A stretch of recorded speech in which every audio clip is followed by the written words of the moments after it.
Hello friends, welcome to my channel nursing study. तो आज की वीडियो में हम बात करेंगे मेमोरी एंड फॉरगेटिंग। एंड ये टॉपिक मिलेगा आपको साइकोलॉजी में। बहुत इंटरेस्टिंग एंड इम्पॉर्टेंट टॉपिक है ये। और हम इसमें डिस्कस करेंगे definition of memory and forgetting, and types of memory and types of forgetting, and factor for forgetting. तो चलिए शुरू करते हैं। तो सबसे पहले पढ़ते हैं मेमोरी के बारे में। मेमोरी क्या है?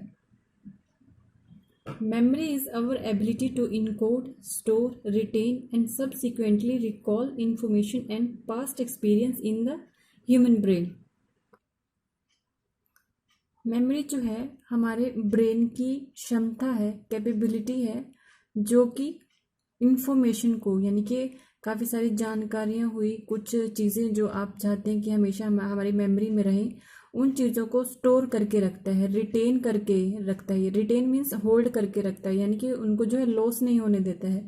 एंड सब्सिक्वेंटली, जो कि बाद में जो है याद किया जा सके, ठीक है, बार बार जो है याद की जा सके, सब्सिक्वेंटली रिकॉल की जा सके, ठीक है। मेमोरी जो है हमारे ब्रेन की एबिलिटी है जो कि स्टोर करता है इंफॉर्मेशन को। तो इसमें क्या बोला गया कि memory is our ability. Memory क्या है? हमारी क्षमता है टू इनकोड करना, यानी कि मेमोरी को किसी भी जरिए से उसको स्टोर करके रखना, किसी भी सिंबल से, किसी भी आवाज से, किसी भी साइन से जो है वो अपनी मेमोरी में उसको स्टोर कर लेता है, ठीक है। Encode and store and retain, यानी कि उसको होल्ड करके रखता है मेमोरी को। एंड सबसिक्वेंटली रिकॉल, जो कि हम बाद में जो है याद कर सकते हैं उसको। अगर हम अपने माइंड पर प्रेशर डालें तो वो चीज़ हमें फिर से याद हो जाती है। Recall information and past experience. Past experience जो हमारा जो पास्ट बीत चुका है, जो टाइम हमारा बीत चुका है, उस टाइम में जो भी हमारे साथ हैपनिंग्स हुई, जो अच्छे मूवमेंट थे, जो बैड मूवमेंट्स थे, ठीक है, उन सब को जो है हमारी मेमोरी जो है उसको स्टोर करके रखती है। कहाँ पर ये सब कहाँ स्टोर होता है? हमारे ब्रेन में स्टोर होता है।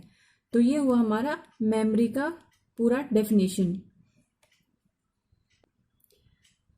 तो रेबर्न डिफाइन मेमोरी एज, तो रेबर्न मेमोरी के बारे में क्या कह रहे हैं? The power we have to store our experiences and to bring them into the field of consciousness sometimes after the experience have occurred. तो यहाँ पर वो कह रहे हैं कि मेमोरी क्या है? हमारी पावर है, the power we have to store, यानी कि हमारे पावर जो है, हम अपनी पावर लगा के उसको स्टोर कर रहे हैं। अवर एक्सपीरियंसेस, यानी कि हम अपने एक्सपीरियंस को स्टोर कर रहे हैं। क्यों कर रहे हैं? ताकि हम उसको बाद में जो है उनको याद कर सकें, उनको अपने माइंड में रख सकें, ठीक है। तो यहाँ क्या कहना चाह रहा है कि bring them into the field of consciousness sometimes. तो कॉन्शियस क्या होता है? जब हमारा माइंड जो है एक्टिव है, जो भी हम अभी जैसे आप मेरी वीडियो सुन रहे हैं, एक्टिवली सुन रहे हैं, उसको समझ रहे हैं, तो हमारा माइंड क्या है? कॉन्शियस है इस टाइम, यानी कि वो एक्टिवली काम कर रहा है। तो उनको जो है उस फील्ड में जो है कैप्चर करके रखता है। देन इसके बाद बोला गया है it is quite a complex process. तो ये क्या है? थोड़ा सा कॉम्प्लेक्स, यानी कि थोड़ा सा जटिल है समझने में। तो ये कॉम्प्लेक्स कैसे है? इन्वॉल्व फैक्टर्स लाइक लर्निंग, ठीक है। लर्निंग क्या होता है? सीखना। रिटेंशन, रिटेंशन मीन्स जो होल्ड करके रखते हैं, हम अपनी इंफॉर्मेशन को जो है स्टोर करके उसको अंदर अपने माइंड के अंदर बनाए रखते हैं। एंड रिकॉल मीन्स बार बार उसको हम याद करने की कोशिश करते हैं। And recognition, recognition means recognise means जो कि हम आइडेंटिफाई कर सके, ताकि यानी कि पहचान सके। जब भी हम कोई चीज़ ऐसी देख लेते हैं, जैसे एक बार आपने कोई चीज़ देखी है, ठीक है, फिर वो जो एक दो दिन के बाद आप उसे भूल जाते हैं, लेकिन फिर से अगर आपने वही चीज़ दोबारा देखी है तो वो एकदम से क्या है? याद आ जाती है कि हाँ, मैंने ये चीज़ वहां पर देखी थी। तो ये क्या है? रिकॉग्निशन है आपका। सेकंड पॉइंट है memory is the sum total of what we remember and give us the capability to learn and adapt from previous experiences as well as to build relationship। Means memory क्या है? सब total है, यानी कि जो भी हम याद करते रहते हैं वो हमारे माइंड में जो है वो इकट्ठा होता रहता है, टोटल होता रहता है। And give us the capability to learn, और ये हमें क्या देता है? क्षमता देता है, ताकि हम उसको याद रख सकें। जो जो मेमोरी हम स्टोर कर रहे हैं उसको जो है याद करने की हमें क्षमता देता रहता है। And adapt from the previous experiences, और जो अभी चल रहा है, ठीक है, वो जो हमारे साथ पीछे हुआ, जो हमारे पास्ट में हमारे साथ हुआ, वो चीज़ें हमने अपने माइंड में स्टोर कर ली, ठीक है। अभी जो हो रहा है, ठीक है, तो माइंड क्या करता है, हमारा कंपैरिजन भी साथ साथ करता रहता है।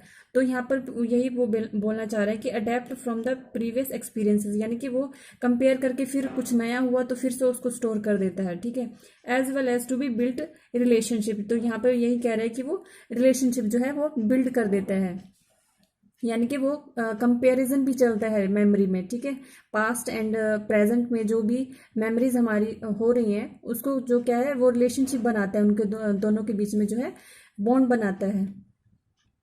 नेक्स्ट पॉइंट है इसमें, it is ability to remember past experiences and the power of process of recalling to mind previously learn facts experiences impression skill and habits.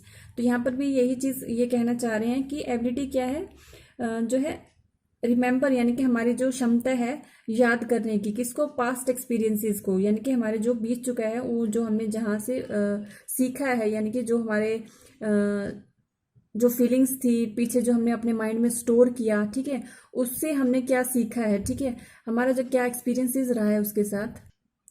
And process of recalling, यानी कि जो हमारा प्रोसेस चलता रहता है, उसको बार बार याद करने का जो प्रोसेस चलता रहता है हमारा माइंड के अंदर, प्रीवियसली लर्न फैक्ट्स, ठीक है, जो भी हम उसको याद करने के जो फैक्ट्स यूज करते रहते हैं, एक्सपीरियंसेस इम्प्रेशन, ठीक है, जो हमारे माइंड पर उस चीज़ का इम्प्रेशन पड़ रहा है, skill and habits.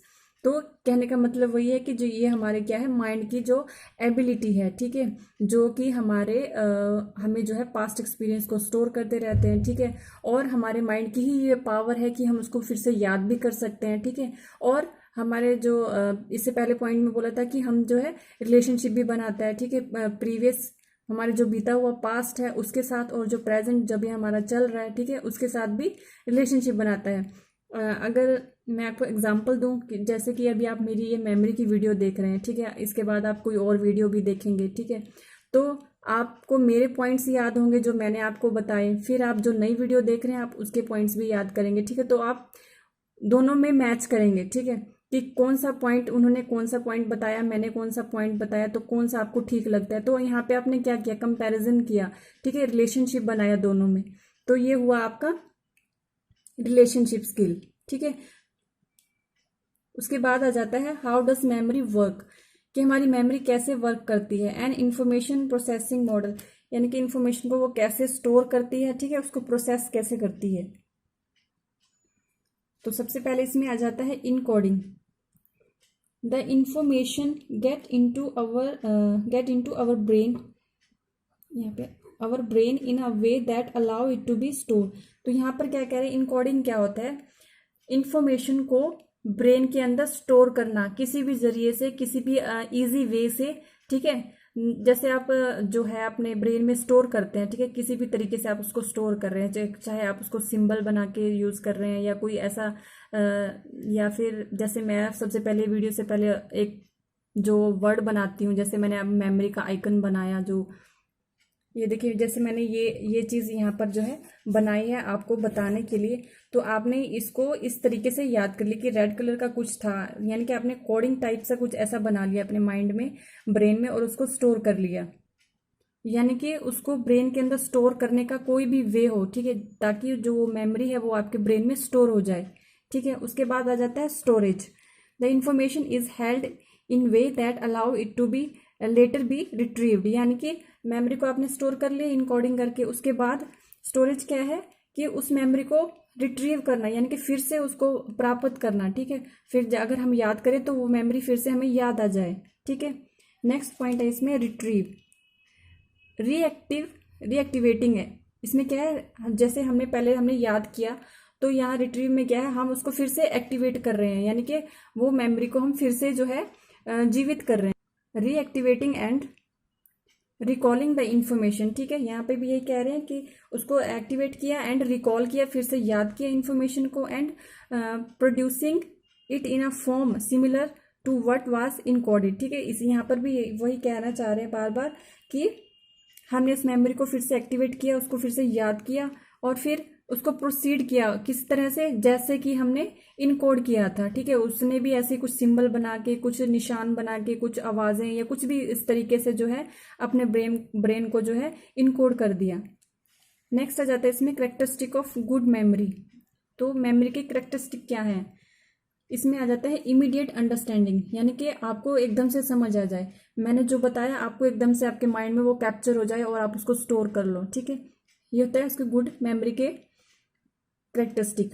Immediate recall, immediate recall means जल्दी से आपको एकदम से याद आ जाए, ठीक है। उसके बाद इमीडिएट रिकॉग्निशन, यानी कि आपको जल्दी से उसको पहचान कर लो, ठीक है। जो भी आपने देखा, जो आपने सुना, उसको जल्दी से पहचान कर लो और याद कर लो, ठीक है। स्टेबिलिटी टू रिकॉग्नाइज, यानी कि उस चीज़ पर आप स्टिक हो जाएं, ठीक है। जो चीज़ आपने देखी, पहचानी है, उस पर आप स्टिक, यानी कि एक जगह पे आप ठहर जाएं, उसको पहचान लें। फॉरगेटिंग यूजलेस थिंग्स, और क्या है जो बेकार की चीज़ है जिसे आप याद नहीं रखना चाहते, ठीक है, उसे आप भूल जाएं। तो ये क्या है, characteristic of good memory. Next इसमें आ जाता है स्टेजेस ऑफ मेमोरी। मेमोरी की स्टेजेस क्या हैं, ठीक है, यानी कि आप टाइप्स कह लीजिए, टाइप्स ऑफ मेमोरी यहाँ पे मैं लिख देती हूँ, टाइप्स ऑफ मेमोरी। तो इसमें आ जाता है the sensory memory, short term memory and long term memory, ठीक है। तो ये इसका शॉर्ट फॉर्म लिखा है STM एंड LTM। तो सेंसरी मेमोरी क्या होता है, सेंसरी क्या होता है कि जो भी आप टच करके या फिर आप सुन करके कुछ फील करते हैं, ठीक है। ज़्यादातर तो जैसे आपका टच वाला फील जो होता है, यानी कि जब आपको कोई छूता है तो आपके जो सेंसरी ऑर्गन्स काम करते हैं, ठीक है, तो वो क्या होता है सेंसरी। जैसे आपको किसी ने टच किया तो वो फीलिंग आपके माइंड में रही, ठीक है, तो वो क्या हुआ, मेमोरी हुई, वो उसने आपके ब्रेन में स्टोर कर दी, ठीक है, तो वो हुआ sensory memory. Short term memory means कुछ टाइम के लिए जो आपके ब्रेन में वो मेमोरी रहती है, और लॉन्ग टर्म मेमोरी जो है लंबे टाइम तक जो मेमोरी जो है आपके ब्रेन में रहती है। इनको हम डिटेल में पढ़ते हैं। फर्स्ट आ जाता है sensory memory. Sensory memory hold representation of sensory input from brief period of time depending upon the modality involve. तो सेंसरी मेमोरी क्या कर रही है कि आपके लिए, आपके ब्रेन में जो है शॉर्ट पीरियड के लिए जो मेमोरी को जो है स्टोर करके रखता है। तो यह क्या कह रहे हैं कि sensory memory hold representation of sensory input, यानी कि जो भी आपका टच वाला जो फील था उसको जो है वो कुछ टाइम के लिए जो है स्टोर करके रखता है, depending upon the modality of involve, यानी कि किस तरह का, या वो डिपेंड करता है कि किस तरह का जो है वो टच था, ठीक है, अच्छा टच था, बुरा टच था, किस तरह का, अगर आप उसको याद करके रखना चाहते हैं या नहीं याद करके रखना चाहते हैं, ये आप पर डिपेंड करता है। लेकिन ब्रेन का क्या प्रोसेस क्या है, वो कुछ टाइम के लिए उसको स्टोर करके रखता है। Then there are different sensory registers for each of the senses. तो यहाँ पर क्या है, अलग अलग तरह के जो है सेंसरी जो है मेमोरी जो है काम करते हैं। कैसे, the visual register is called the iconic memory. तो विजुअल क्या हुआ, जो आप देखते हैं, ठीक है, कुछ देख के आपने जो है उसको स्टोर किया, ठीक है। ऑडिटरी रजिस्टर मीन्स आपने कुछ सुन करके, ठीक है, तो ये क्या हमारे सेंसरी है, कुछ सुनना, देखना, फील करना, तो ये क्या हमारे सेंसरी मेमोरी है, ठीक है। इकोइक मेमोरी, तो ये भी इसी में आया आपका कि आपने कुछ देख करके उसको जो है स्टोर किया। तो नेक्स्ट पॉइंट क्या है इसमें, the iconic memory last about half a second and the iconic memory last several second. तो यहाँ पर ये कहना चाह रहे हैं कि आइकॉनिक मेमोरी जो है आपके ब्रेन में कितने टाइम तक स्टोर रहती है, सिर्फ आधे मिनट के लिए, हाफ अ सेकेंड, सिर्फ आधे मिनट के लिए स्टोर रहती है। लेकिन इकोनिक मेमोरी कब तक रहती है, वो कुछ सेकेंड्स के लिए होल्ड रह जाती है, ठीक है। Then most of the information that enter our sensory register is lost because we do not attend to all that is registered. तो क्या यहाँ पर क्या कहना चाह रहा है कि मोस्ट ऑफ द इंफॉर्मेशन, यानी कि ज़्यादातर जो इन्फॉर्मेशन है, ठीक है, जो हमारे माइंड में हम दिन में पता नहीं कितनी एक्टिविटीज़ करते हैं, कितनी इंफॉर्मेशंस होती हैं, ठीक है, जो हम स्टोर करते हैं, फिर ब्रेन से निकाल देते हैं, फिर स्टोर करते हैं, निकाल देते हैं। तो यहाँ पर वो यही कहना चाह रहे हैं कि most of the information that enter our sensory register is lost हो जाती है हमारे सेंसरी रजिस्टर में। क्योंकि we do not attend it all that registered, यानी कि हम उसको याद नहीं करना चाहते, हम उसको अटेंड नहीं करना चाहते हैं, ठीक है।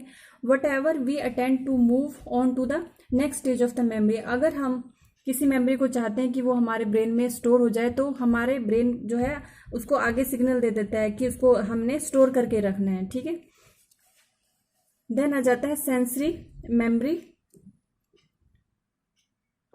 इसमें आ जाता है विजुअल मेमोरी, जो आप कुछ देखकर, कुछ इमेज देखकर, कोई फोटो देखकर के जो है आप अपने ब्रेन के अंदर जो है मेमोरी स्टोर करते हैं, उसकी बात कर रहे हैं यहाँ पर। तो विजुअल सेंसरी मेमोरी में क्या जाता है, brief memory of an image, ठीक है, कोई भी इमेज, कोई भी चित्र, कोई फोटो कुछ हुआ, एंड आइकन, कुछ आइकन बना हो, ठीक है। Also called the iconic memory, तो इसको हम क्या बोलते हैं, आइकॉनिक मेमोरी भी हम इसे बोलते हैं। ऑडिटरी सेंसरी मेमोरी, तो ऑडिटरी में भी क्या होता है कि हम कुछ ऑडियो वगैरह सुन के, यानी कि कुछ आवाज, साउंड, गाना सुनकर, तो इसमें क्या होता है, auditory sensory memory, brief memory of a sound, यानी कि कोई आवाज, और इको, यानी ये भी इसी का मीनिंग है। Also called the iconic memory, यानी कि कोई भी साउंड को जो है स्टोर करके रखना, कोई आवाज को, कोई गाने को जैसे आप स्टोर करके रखते हैं, ठीक है। ऑडिटरी सेंसरी मेमोरी में last a bit longer than the visual memory, तो यहाँ पर ये कहना चाह रहे हैं कि आपकी जो आवाज़ें जो आप स्टोर करते हैं, सुनते हैं, उसे आप स्टोर करते हैं, वो ज़्यादा टाइम तक स्टोर रहती हैं then comparison to visual memory, ठीक है। कोई चित्र आपने देखा है, ठीक है, वो जो है कम टाइम के लिए, कोई पिक्चर, कोई चित्र, कोई फोटो जो आपने देखी है, वो कम टाइम के लिए स्टोर रहती है, लेकिन जो आवाज़ आप सुनते हैं, ठीक है, वो ज़्यादा टाइम के लिए जो है स्टोर रहती है। सेकेंड पॉइंट था इसमें short term memory, it hold relatively small amount of information for brief period of time, usually 30 second और लेस। तो यहाँ पर वो क्या कहना चाह रहे हैं कि शॉर्ट पीरियड, यानी कि कुछ टाइम के लिए, ज़्यादा लंबे टाइम के लिए स्टोर नहीं करता, सिर्फ छोटे टाइम के लिए थोड़े अमाउंट में इंफॉर्मेशन को जो है वो स्टोर करता है। कितना, यानी कि 30 सेकेंड से भी कम जो है ये स्टोर करके रखता है मेमोरी को, जैसे कि नाम ही है शॉर्ट टर्म मेमोरी, यानी कि बहुत कम टाइम के लिए स्टोर करना। इसमें सेकंड पॉइंट है where sensory data is first transmitted to for the processing and evaluation. तो जब भी जैसे कोई भी मेमोरी हुई तो आपके पहले वो शॉर्ट टर्म मेमोरी में जाती है, ठीक है, देन फिर वो लॉन्ग टर्म मेमोरी में चली जाती है। तो जब ये शॉर्ट टर्म मेमोरी में आती है तो वहाँ पर क्या है, प्रोसेस चलता है, ठीक है, इवेल्युएट होता है, यानी कि उसकी जो है प्रोसेसिंग चलती है, वो जांच होती है कि इस मेमोरी को याद रखना है या नहीं रखना है, ठीक है। देन थर्ड पॉइंट में आ जाता है this is the memory system we use when we look up at the phone number and dial. जैसे कि यहाँ पे एग्जांपल दिया हुआ है कि जैसे आप कोई नंबर जो है डायल करते हैं, ठीक है, आजकल तो वैसे भी नंबर जो है सेव रहते हैं, तो मोस्टली लोगों ने जो है नंबर याद करना छोड़ दिया, लेकिन जब पुराना टाइम था उस टाइम क्या होता था कि नंबर डायल कर करके फिर फ़ोन मिलाया करते थे। तो उस टाइम क्या होता था कि जैसे नंबर मिलाकर एक बार हमने नंबर मिलाया तो जो है वो फ़ोन किसी ने उठाया नहीं, जिसको हम मिला रहे हैं उन्होंने फ़ोन नहीं उठाया, तो फिर क्या करते हैं, हम फिर से नंबर डायल करते हैं, ठीक है, फिर भी नहीं उठाया, फिर से हमने डायल किया। तो ऐसे बार बार डायल करने से वो क्या होता है, वो नंबर जो है हमारे ब्रेन में स्टोर हो जाता है, ठीक है। तो पहले हमारा वो शॉर्ट टर्म मेमोरी में गया, एक बार जब हमने उसको डायल किया तो सामने वाले ने नहीं उठाया, ठीक है, तो वो शॉर्ट टर्म मेमोरी में था तो हम भूल गए। उसके बाद 2 बार 3 बार 4 बार हम मिलाते रहे, बार बार मिलाते रहे, तो उसने ब्रेन ने क्या, उसको सेंसरी मेमोरी ने क्या बोला कि इसको स्टोर कर लो, ठीक है, ये बार बार हम इसको यूज़ कर रहे हैं तो इसको स्टोर कर लो। तो क्या हुआ, वो स्टोर हो गया, हमारा लॉन्ग टर्म मेमोरी में जो है स्टोर हो गया, ठीक है। तो इस पूरी पॉइंट का यही मतलब है। मैं एक बार इसको पढ़ देती हूँ। This is the memory system we use when we look up at the phone number, ठीक है, वी डायल इट, यानी कि कोई फोन नंबर है जब हम देखते हैं उसको डायल करते हैं।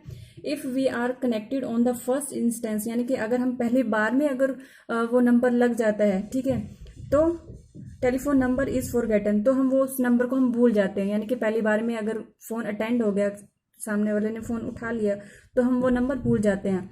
However if we get the line engaged for some time, अगर फोन नहीं उठाया गया यानी कि सामने वाले इंगेज आ रहा है, ठीक है, तो हमने क्या किया, फिर से हमने डायल किया, वी कीप इन डायलिंग, हमने फिर से वो नंबर डायल किया, थ्रो रिपीटेड डायलिंग, फिर से रिपीट किया, रिहर्सल यानी कि बार बार उसको हम जो रिपीट कर रहे हैं, और फिर क्या हुआ, वो हमारे लॉन्ग टर्म मेमोरी में चला जाता है, ठीक है, लॉन्ग टर्म मेमोरी स्टोरेज। ये देखिए लॉन्ग टर्म मेमोरी स्टोरेज में जो है वो नंबर जो है स्टोर हो गया। थर्ड पॉइंट था इसमें long term memory. It is a memory system for the retention of the large amount of information for long period of time. तो यहाँ पर वो क्या कह रहा है कि इंफॉर्मेशन को जो है लॉन्ग पीरियड के लिए यानी कि लंबे समय तक जो है ये स्टोर करके रखता है। ठीक है, इसमें it is the memory system that permit us to remember event that happen may year ago yesterday last year, यानी कि जो भी आपके साथ कल हुआ, परसों हुआ या एक साल पहले हुआ, तो यानी कि लंबे पीरियड तक ये जो है स्टोर करके रखता है। It is a long term memory that allow you to remember factual information that make it possible for us to, यानी कि ये क्या है, लॉन्ग टर्म मेमोरी क्या करती है, अलाउ करती है कि आपको जो है याद रखना है इंफॉर्मेशन को, जितना पॉसिबल हो सके उसको के याद करके रखना। यानी कि लॉन्ग टर्म मेमोरी का मतलब यही हुआ कि उसको लंबे टाइम तक जो है याद करके रखना है। हम इसका एग्जाम्पल ले लेते हैं, जैसे कि भी स्टूडेंट्स के एग्जाम होने वाले हैं तो उन्होंने क्या स्टडी स्टार्ट कर दी है, तो वो कितने यूनिट्स कितने चैप्टर्स जो है याद करते हैं, अपने माइंड में स्टोर करते हैं। ठीक है, तो अगर वो शॉर्ट टर्म मेमोरी में हुए तो जैसे उन्होंने लर्न किया उसके बाद वो भूल जाएंगे, तो इसका मतलब उन्होंने लॉन्ग टर्म मेमोरी में उनको जो है स्टोर कर दिया है। फिर स्टोर करने के बाद एग्जामिनेशन में जब वो बैठते हैं, एग्जाम में बैठते हैं, ठीक है, एग्जाम सेंटर में जाते हैं, जब वो अपनी आंसर शीट उनके सामने होती है तो वो जो मेमोरी जो है वो लॉन्ग टर्म मेमोरी से बाहर आने लग जाती है, यानी कि रिकॉल होने लग जाती है और वो जो है अपने क्वेश्चंस जो है अटेम्प्ट करने लग जाता है। तो ये क्या हुआ, लॉन्ग टर्म मेमोरी हुआ। ठीक है, जहां पर मेमोरी जो है काफी लंबे टाइम तक जो है स्टोर रहती है। सेकेंड टॉपिक था हमारा फॉरगेटिंग, यानी कि कुछ भी जो है भूल जाना। ठीक है, फॉरगेटिंग में क्या होता है, forgetting is inability to recall a learn topic और inability recognize a such object. यानी कि फॉरगेटिंग क्या है, इनएबिलिटी, यानी कि हमारी जो ब्रेन है उसको याद नहीं कर पा रहा है, बार बार उसको प्रेशर डाल रहा है लेकिन उसको याद नहीं कर पा रहा है, वो भूल चुका है, यानी कि उसके माइंड से बिल्कुल वॉश आउट हो चुका है वो चीज़। ठीक है, उसने कोई चीज़, कोई टॉपिक, कुछ उसने ऐसा कुछ याद किया लेकिन वो उसको याद नहीं कर पा रहा है। ठीक है, उसके ब्रेन में बिल्कुल भी उसका कोई आइडिया नहीं आ रहा है, तो वो क्या हुआ, फॉरगेट हो गया, यानी कि वो भूल गया उस चीज़ को। ठीक है, इसका डेफिनेशन है, forgetting means failure of any time to recall an experience when attempting to do so और to perform an action previously learn. यहाँ पर यही कह रहे हैं कि फॉरगेटिंग क्या है, एक फेलियर है। फेलियर मीन्स हम जो है याद कर रहे हैं लेकिन हमें याद नहीं आ रहा है वो चीज़। ठीक है, एनी टाइम टू रिकॉल, जब भी हम उसे याद करने की कोशिश कर रहे हैं, हम अपने पास्ट एक्सपीरियंस को याद करने की कोशिश कर रहे हैं लेकिन वो हमें याद नहीं आ रहा है, बार बार हम अटेम्प्ट कर रहे हैं उसको करने की लेकिन हमें वो याद ही नहीं आ रहा है, तो क्या हुआ, वो फॉरगेट हो गया है, यानी कि फॉरगेटिंग हो गई है हमें। सेकेंड डेफिनेशन है इसमें, forgetting is the failure of the individual to revive in ideas without the help of the original stimuli. यानी कि वो क्या कह रहे हैं कि ये भी क्या है, फॉरगेटिंग क्या है, फेलियर है हमारे ब्रेन की, यानी कि उस मेमोरी को याद करने का हमारा फेलियर है। यानी कि हमारा कॉन्शियस माइंड, जो हमारा एक्टिव माइंड है इस वक्त, जो हमारा माइंड कॉन्शियस है उस मेमोरी को याद नहीं कर रहा है। ठीक है, जो भी हमारे हमने जो आइडियाज डाले थे उसको याद करने के, वो आइडियाज नहीं उठा रहा है। ठीक है, तो क्या हो गया, हमें फॉरगेटिंग हो गई है, यानी कि वो लॉस हो गया डाटा सारा। नेक्स्ट आ जाता है टाइप्स ऑफ फॉरगेटिंग। इसमें आ जाता है natural and morbid forgetting. Natural में क्या होता है, नेचुरल और passive forgetting occurs with the lapse of time in a quite normal way without any intention of forgetting on the part of the individual. तो ये क्या, नेचुरल यानी कि वो नेचुरली भूल गया है। ठीक है, जैसे हम दिन में कितने काम करते हैं, ठीक है, हमने कोई चीज़ एक जगह से उठाकर दूसरी जगह पे रखी है, तो वो क्या, वो हमारा रूटीन का प्रोसेस होता है। ठीक है, हम बहुत सारी चीज़ें याद नहीं रखते हैं, तो वो क्या, वो नेचुरल प्रोसेस होता है जो हम याद नहीं रखना चाहते हैं। ठीक है, तो ये हुआ हमारा नेचुरल प्रोसेस। एंड मॉर्बिड और एबनॉर्मल फॉरगेटिंग मीन्स कुछ चीज़ों को जो है हम जानबूझकर चाहते हैं कि वो चीज़ हमें भूल जाए। ठीक है, हम उसको भुलाने की खुद कोशिश कर रहे हैं। ठीक है, कोई चीज़ ऐसी होती है, कोई फीलिंग्स होती हैं, या फिर कुछ आप कह लीजिए कि कुछ मिस हैपनिंग्स थी जो आप चाहते हैं कि भूल जाए, आपके ब्रेन से वो वॉश आउट हो जाए, तो वो क्या आ जाता है, मॉर्बिड या फिर एबनॉर्मल फॉरगेटिंग में आती है। लास्ट टॉपिक था हमारा कॉज ऑफ फॉरगेटिंग या फिर causes factors of memory, factor affecting of the memory, क्या क्या फैक्टर जो है वो इफेक्ट कर रहे हैं, क्या क्या कारण है जो हाँ मेमोरी जो है लॉस हो जाती है, फॉरगेट हो जाती है। ठीक है, तो इसमें आ जाता है, यहाँ पर मैंने राइट डाउन भी कर दिया है, फैक्टर अफेक्टिंग मेमोरी, क्या क्या फैक्टर जो है वो इफेक्ट कर रहे हैं हमारी मेमोरी को। मीनिंगलेसनेस ऑफ कंटेंट, तो इसमें क्या है कि जो कुछ चीज़ें ऐसी हैं जिनका कोई मीनिंग नहीं है, यानी कि हमारा ब्रेन वो चाहता है कि ये चीज़ें काम की नहीं है आपकी, तो ये यूजलेस है, इनका कोई आगे यूज नहीं होने वाला है, तो आप इसको भूल जाओ। ठीक है, तो वो क्या हो जाता है हमारा मीनिंगलेसनेस ऑफ कंटेंट। इसमें क्या बोला है, we forget meaninglessness and meaningless and useless content as compare to meaningful and useful content, यानी कि वो कंपेयर तो करता है, हमारा ब्रेन क्या है, कंपेयर करता है कि ये चीज़ आपकी मीनिंगफुल है, ठीक है, ये आपके काम आने वाली चीज़ है, तो इसको स्टोर कर लो, जो काम नहीं आने वाली है उसको जो है डिलीट कर दो, उसको निकाल दो दिमाग से। ठीक है, then because meaningless content does not leave any imprint on the mind. ठीक है, तो क्या कर रहा है, मीनिंगलेस कंटेंट क्या है, हमारे माइंड में कोई काम का नहीं है। ठीक है, and it fail to establish any relationship with the life, यानी कि वो कोई यूज ही नहीं हो रहा है, तो फिर उसका रखने का क्या फायदा। ठीक है, वो कोई रिलेशनशिप नहीं बनाने वाला है किसी के साथ, कोई कंपैरिजन नहीं होने वाला है उसका, तो उसको क्या करो, निकाल दो अपने ब्रेन से, वॉश आउट कर दो। सेकंड पॉइंट आ जाता है इसमें time lapse, we forget with the passage of time, memory weakness with the passage of time and forgetting strengthen, यानी कि टाइम लैप्स क्या होता है, यानी कि कुछ टाइम के बाद जो है वो मेमोरी अपने आप ही वॉश आउट हो जाती है। ठीक है, यानी कि कुछ टाइम बीतता है, जैसे जैसे टाइम बीतता जाता है वो चीज़ें जो है ब्रेन से वॉश आउट होती चली जाती है, तो वो क्या होता है, टाइम लैप्स। नेक्स्ट आ जाता है exercise, so long the knowledge और activity is not repeatedly exercised it gradually forgetting occurs due to the absence of exercise. तो यहाँ पर वो यही कहना चाह रहे हैं कि हम उन चीज़ों को जो हमारे ब्रेन में स्टोर है, बार बार हम उसको याद तो नहीं कर सकते ना।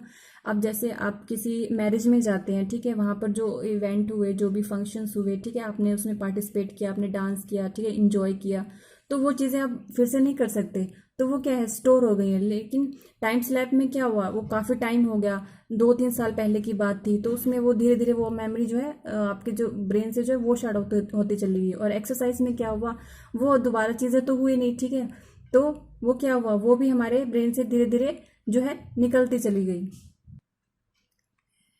फोर्थ आ जाता है mental conflicts and mental illness, situation like mental conflicts और illness people find himself unable to retain and think in memory for a long time.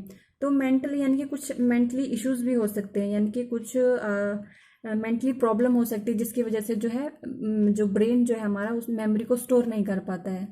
ठीक है, देन एंग्जाइटी, एंग्जाइटी क्या होता है, किसी भी तरह का कोई डर, घबराहट। ठीक है, anxiety are also cause in the enhancing forgetting, तो किसी चीज़ से हमें घबराहट हो रही है, हमें डर लग रहा है, तो वो चीज़ भी कॉज करती है हमारे मेमोरी को। ठीक है, an individual forget many things और does them wrongly when he is anxious, यानी कि कुछ जो है मेमोरी जो है वो भूल जाता है, डर की वजह से भूल जाता है, या फिर उसे किसी भी चीज़ से घबराहट हो रही है।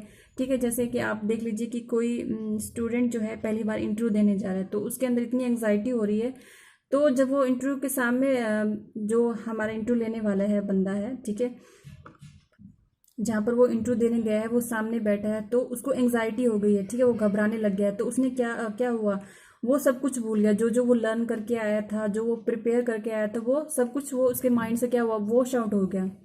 लर्निंग मेथड, लर्निंग मेथड भी डिपेंड करता है मेमोरी को जो है याद करने में। तो इसमें क्या होता है, when the teacher does not use the method which are according to the physical, mental, emotional and social level of the child, then the forgetting occurs more by, जैसे कोई टीचर सिखा रहा है। ठीक है, अब जैसे मैं आपको बिना एग्जाम्पल के कुछ सब बता दूं या समझा दूं, तो क्या होगा कि वो आपको जल्दी से याद नहीं होगा, वो स्टोर नहीं रहेगा आपके ब्रेन में। अगर मैं आपको कोई एग्जाम्पल देकर अच्छे से उसको समझा दूं, तो वो जल्दी से आपको याद हो जाता है और आपके ब्रेन में स्टोर हो जाता है। ठीक है, लास्ट पॉइंट आ जाता है इसमें intoxicant, excessive use of different type of intoxicant has ill effect on the mind and memory power weakness। intoxicant यानी कि कुछ भी जो है कई लोग जो है यूज़ करते हैं, यानी कि कुछ मेडिसिन टाइप कुछ ऐसा मान लीजिए, तो वो जो है रेगुलर मेडिसिन भी हो सकती है जो वो खाते रहते हैं, उनका जो है रूटीन होता है, ठीक है। या फिर वो कह लीजिए कि जो बॉयज़ होते हैं वो अपनी बॉडी बनाने के लिए जो है सिक्स पैक बनाने के लिए जो कुछ यूज़ करते रहते हैं टॉक्सिकेंट्स, तो वो क्या करते हैं ब्रेन पर इफेक्ट डालती है। उनकी जो पावर है, मेमोरी की पावर जो धीरे धीरे क्या होती है लॉस होती चली जाती है, तो वो भी क्या कर रही है इफेक्ट डाल रही है मेमोरी पर। तो ये हमारे टॉपिक आज का क्लियर हो चुका है, ख़त्म हो गया है। आई होप आपको ये टॉपिक क्लियर हो गया होगा। तो अगर आपको ये टॉपिक अच्छे से समझ आया तो मुझे कमेंट करके बताइएगा। Thank you for watching guys.